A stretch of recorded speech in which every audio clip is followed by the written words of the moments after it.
Hey guys, what's going on? Line Trader here. Please don't forget to like, subscribe, and share this video. It really helps me out.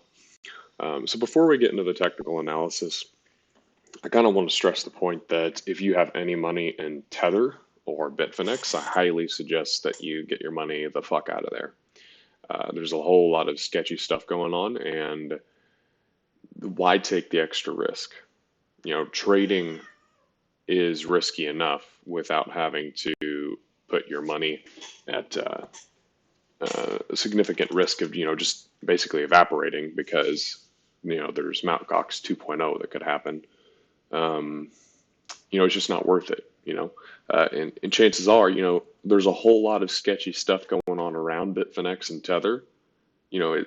There's probably some real stuff going on. If it's just rumors, and people have conspiracy theories about whether the 20K run was all just a fake Tether pump. It's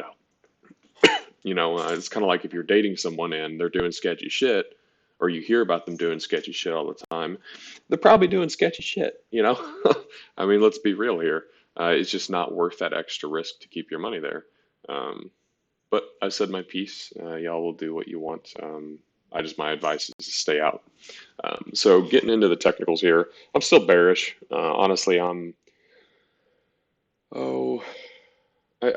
maybe like 80%, 75% bearish and like 25% bullish, maybe somewhere around there. I'm not real convinced the bull market's in because of all the heavy resistance that we're running into. I'm going to start actually on a higher time frame. So, here's my Elliot Wave count. If y'all have been following me, I believe that we're in a WXYZ correction and that this is a fractal pattern from it was 2014, that bear market.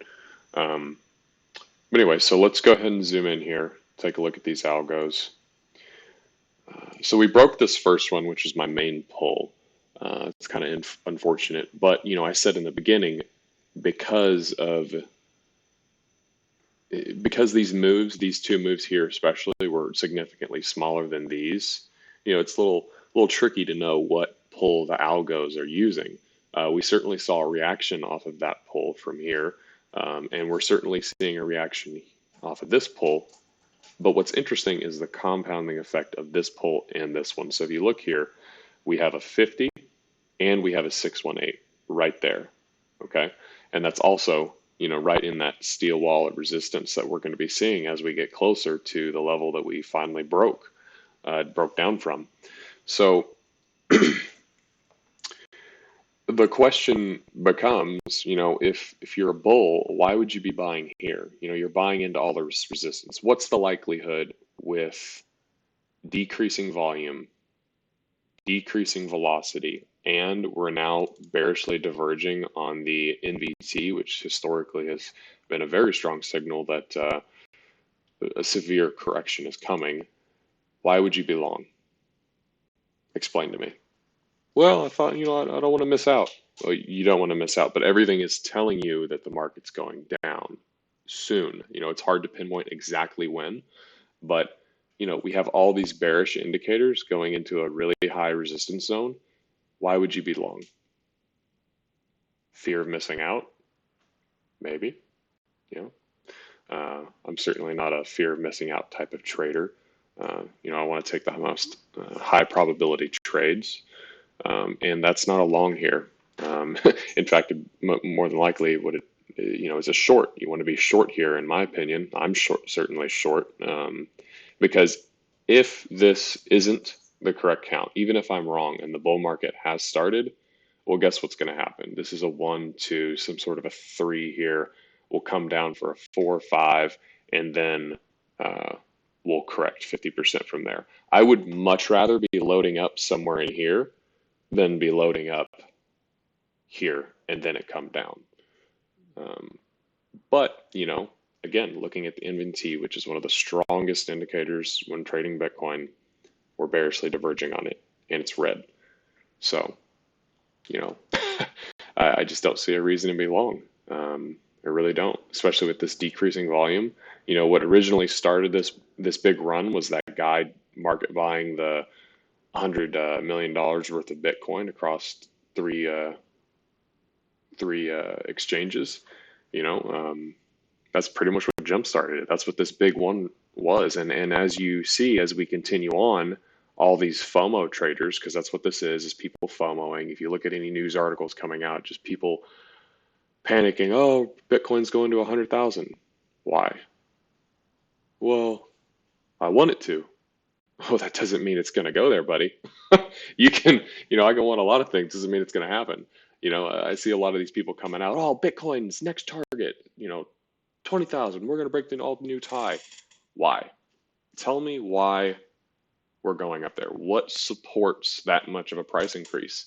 And then they're just kind of stuck there with their sucking on their thumbs, like don't have a good answer. Well, I just think the fundamentals are solid. Well, that's not a logical hypothesis of why we're going to be there in the middle of the summer. It's just not. We don't have a whole lot of fundamentals to drive the price. If we do that, it's purely FOMO. There's absolutely no fundamental support for that price. And if you don't believe me, just look at the NBT.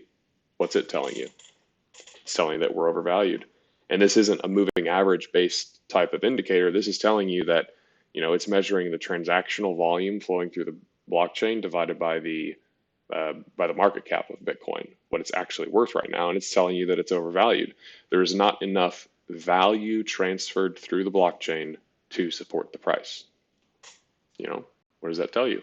If you have a company that's valued at $100 million and they're only making $10 million worth of revenue, it's overvalued. It's very similar to the PE ratio in stocks, the NVT is. So I'm going to dig into the count a little bit more here. But before we go in deeper, I want to show y'all this pitchfork that I've been keeping an eye on. It's going to be very important as we break into the smaller time frame. So that big pitchfork is right here. One of the rules is that we will often see a reaction at the median line. And we have two median lines right here at the confluence of a major 50 and within the golden zone. So, that's going to be a high probability for a pivot, to say the least. I believe that's going to be pretty much the end of it, because historically, looking at the NVT, if you're having divergence, typically that's going to be on your last leg is when that divergence shows up on the NVT. So I'm very confident that this is somewhere in here is going to be the top, and then we would correct. But I believe that we came out of a triangle. We saw 1, 2, and then we saw a little 1, 2, 1, 2, 3, 4, 5 into a third of a third. So then we went A, B, C. I believe that went right to 382, which is high probability zone for a fourth. Came up here for the fifth of the third. Then we put in a flat correction. So A, B, C, and I believe this was an expanding ending diagonal for the final leg of that C. And now we're somewhere on the fifth of the larger C correction.